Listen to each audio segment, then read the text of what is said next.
Ever look at your old PS2 games and wonder, wait, is this worth something? Some of those forgotten titles? They're now worth a fortune. Not just rare, we're talking collector level, legendary stuff. These games aren't pricey for nothing. They're underrated, bold, and sometimes just plain weird. And if you've got one sitting around, don't sell it. Today we're counting 10 Ps to RPGs that turned into pure gold. Number 1, people are dropping rent money to own it. Let's get into it. Suikoden 5 didn't just fly under the radar. It practically vanished before most people even knew it dropped. Konami released it during a time when the company was already shifting away from traditional RPGs.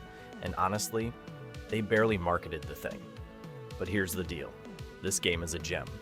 Deep political drama, massive character roster, gorgeous hand-drawn backgrounds. It feels like Suikoden finally went back to its roots and nailed it. The story? Complex, but rewarding. The battles? Fast-paced and tactical. Collectors love this one because it had a super limited print in the West. Nowadays, a copy in good shape can run you well over $100. So yeah, don't let this one go. Suikoden 5 is not just rare, it's worth holding on to. And what really makes it special is how personal it feels. You're not just fighting random battles, you're leading a rebellion, watching betrayals unfold, and building a castle full of characters that actually matter. Each of the 108 Stars of Destiny has a story, a reason, a purpose. The writing takes its time, letting moments breathe and relationships develop. It's the kind of game that grows on you, piece by piece, until you're completely invested. And when the big emotional punches land, they land hard. This isn't just about saving the world, it's about losing people along the way. That's why fans who stuck with the franchise consider Suikoden 5 a masterpiece. It's slow, sure, but it's unforgettable. And trust me, those kinds of games, they don't come around often anymore. This game straight up punished you, and that's what made it iconic. Nocturne was dark, brutal, and unapologetically weird, and it still holds up. With its haunting atmosphere, fusion system, and the unforgettable appearance of Dante from Devil May Cry, this game became a cult legend. Thing is, it wasn't super popular when it launched. Most casual players bounced off the difficulty, and only the hardcore fans stuck with it. Fast forward to today, and Nocturne is considered one of the boldest RPGs ever made. Try finding a complete original copy now? Good luck. If it's sitting on your shelf, you're holding a piece of RPG history. Don't let it go. What sets Nocturne apart isn't just the challenge, it's the vibe. The world feels empty, broken, post-apocalyptic in a way few games dare to show. Every encounter feels like survival, not a chore. You don't just fight demons, you recruit them, negotiate with them, fuse them into monsters more powerful than anything in your party. And yeah, you'll die. A lot. But when you win, it feels earned. The atmosphere is cold, otherworldly, backed by a haunting soundtrack that sticks in your head for days. The story is philosophical, cryptic, and completely open to interpretation. It doesn't hold your hand. It throws you into a nightmare and says, figure it out. And for players who did, it became a lifelong favorite. That's why Nocturne is more than rare. It's sacred. Okay, here's where it gets crazy. Xenosaga started with big dreams. 3 epic games, complex lore, hours of cutscenes, and a sci-fi story deeper than most novels. But by episode 3, most players had already moved on, which makes it insanely rare now. This final entry wrapped up the saga beautifully, with refined combat, better pacing, and stunning visuals for the time, and because it was printed in lower quantities than the first 2. Collectors are scrambling for it. If you have it with the case and manual, yeah, that's serious money, and it's only going up. But this game is more than a collector's piece. It's the emotional payoff of a journey years in the making. Characters you've seen grow, suffer, and evolve finally reach their conclusion. The themes touch everything from religion to existentialism to AI consciousness. And somehow, it all makes sense in the end, if you were patient enough to keep up. The combat system feels snappy, strategic, and honestly fun, fixing many of the complaints from earlier entries. And let's not forget the visuals. The cutscenes might be long, but they look absolutely stunning, even today. The soundtrack hits every emotional beat, from hope to despair to closure. this isn't just a part 3, it's a farewell letter to one of the boldest RPG sagas ever made. That's why fans treat it like gold. Because in a world of safe sequels, Xenosaga dared to dream big. And finish. This one's less RPG, more survival horror, but the mechanics, the storytelling, and the rarity, it had to be on this list. Rule of Rose was controversial. Like, banned in some countries controversial. Its themes are disturbing, its tone is haunting, and its gameplay isn't for everyone. But for those who get it, it's unforgettable. Only a tiny number of copies were ever printed in the US. Today, it's one of the most expensive PS2 games out there, easily hitting over $400 sealed. If it's collecting dust somewhere in your house, congratulations, you're holding a legend. But let's talk about why it's so unforgettable. Rule of Rose throws you into a twisted world ruled by children with terrifying imaginations. You play as Jennifer, navigating surreal environments filled with emotional trauma, psychological horror, and allegory. It's not about jump scares. It's about the slow, creeping sense of unease. The enemies are grotesque, the setting feels like a fever dream, and the story keeps you guessing until the very end. The gameplay is rough, sure, but that rawness actually adds to the experience. There's something deeply unsettling about how it feels to play. It's the kind of game you can't forget, even if you only played it once. And in an era where horror often relies on cheap tricks, Rule of Rose stays unique. It's misunderstood, it's rare, and it's absolutely a treasure, if you're brave enough to own it. Another survival horror with RPG mechanics, and another absolute goldmine. Haunting Ground is often compared to Clock Tower, but with a better engine and way more psychological tension. You play as Fiona, a girl trapped in a creepy castle with her dog, and yes, the game is as intense as it sounds. The AI of the enemies and the helplessness you feel? Ahead of its time. Haunting Ground didn't sell well, which is why it's super rare, and now it's skyrocketing in value. Some listings hit $500 or more, depending on condition. Moral of the story? Never sell a game that freaks people out that much. What really sets Haunting Ground apart is the bond between Fiona and her dog, Huey. He's not just a gimmick, he's your lifeline.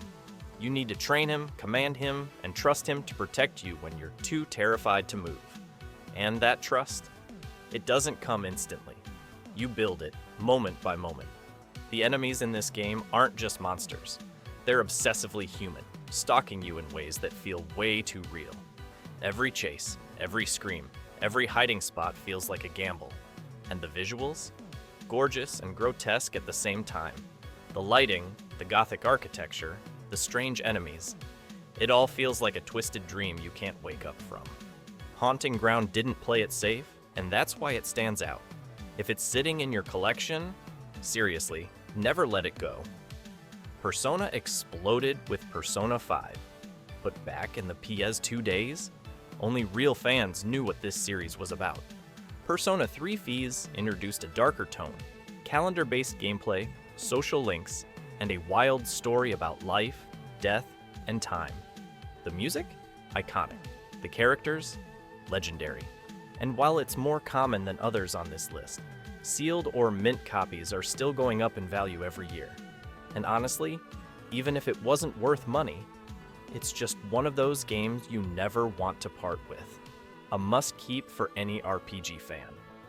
But this version, Aifis, is the definitive edition. It includes The Answer, an epilogue that adds hours of extra content and closure to the main story. And while it's tougher and more grind-heavy, it dives even deeper into the world and characters. The calendar system and daily choices were revolutionary back then. Living a school life by day and fighting monsters at night, no one was doing it like that. Persona 3 also introduced the theme of mortality in a way few games ever touch. Your powers literally come from shooting yourself in the head with a fake gun. It's disturbing, yes, but it hits hard thematically. Every dungeon crawl feels like a race against an unavoidable end. And the cast? They don't just grow on you, they change you. If you've got this game, especially complete, don't even think about selling it. Now we're getting into hidden gem territory. Shadow Hearts. Covenant is one of the best turn-based RPGs on the PS2. and barely anyone talks about it. It mixed gothic horror with World War I-era Europe, threw in a creepy vibe, and then layered it with one of the most unique combat systems ever, the Judgment Ring. It was bold, different, and absolutely gripping. But because it wasn't from a big franchise like Final Fantasy, most players skipped it, which is a shame, because it's one of the most original RPGs ever made. And collectors, they know it. Prices have been climbing for years. You've been warned. What makes this game shine is how confidently weird it is.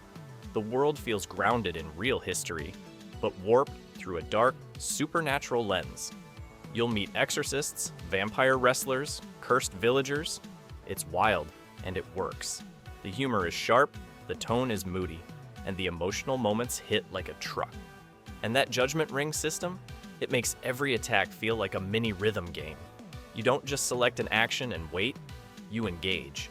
Combat becomes strategic and skill-based at the same time.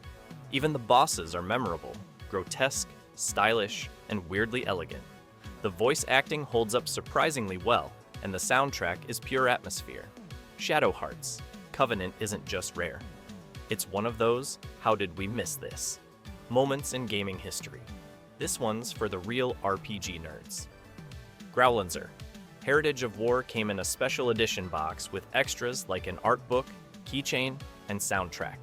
And that's exactly what makes it so valuable today. The game itself blends tactical and real-time combat in a way that feels super satisfying once you get into it. But it had zero marketing, zero hype, so barely anyone even knew it existed. That makes complete copies really rare. And yes, really expensive now. This is one of those don't judge a book by its cover games, because under the surface, it's pure gold. Growlanzer takes its time and rewards players who do the same. The plot explores politics, betrayal, and personal sacrifice on a massive scale. You're not just fighting random monsters, you're shaping the fate of nations. The art style stands out too. Those clean anime character designs, beautifully animated portraits, and detailed battlefields. The combat lets you move units in real time, plan formations, and execute multi-stage attacks that feel super tactical. It's like combining an SRPG with an action RPG. And somehow it works. Character choices also impact story routes, so there's replay value for days. And if you snagged that deluxe edition back in the day, that thing is gold. There are collectors out there hunting for it right now, and if it's in your collection, it's one of the smartest pieces you've got. Before Atelier Ryza made waves, the Atelier series was already building a quiet legacy. Atelier Iris 2 is charming, colorful, and loaded with crafting mechanics that go way deeper than they look. It's the kind of game that builds slowly, but once it hooks you, you're in. It didn't sell a ton of copies, and demand kept creeping up. Today, finding a clean copy of Iris 2 is tricky, and collectors love anything from this era that's both niche and high quality. It's a sleeper hit, and totally worth keeping. Iris 2 was also one of the first games in the franchise to really explore dual protagonists. You switch between two characters, Felt and VEZ, each handling different parts of the world and story. It gives the game a dynamic pace, letting you manage synthesis in one realm and go on adventures in another. The crafting system is legit addictive, not just throwaway mechanics. Every item has depth, traits, and purpose, making alchemy feel essential, not optional. And the art? Pure PS2 era beauty, with bright anime visuals and fantasy flair. The music also stands out. Calming in the towns, intense in the battles. It's a feel-good game, but one that doesn't shy away from emotional stakes. Even minor characters feel fully realized, and the world feels like something you want to return to. Atelier Iris 2 isn't loud or flashy, but that's what makes it timeless. To wrap it up, let's talk about the Wild Arms series. Wild Arms 5 was released for the series' 10th anniversary, and it's easily one of the best entries. Great visuals, slick battle system, and that classic Wild West plus sci-fi blend the series is known for.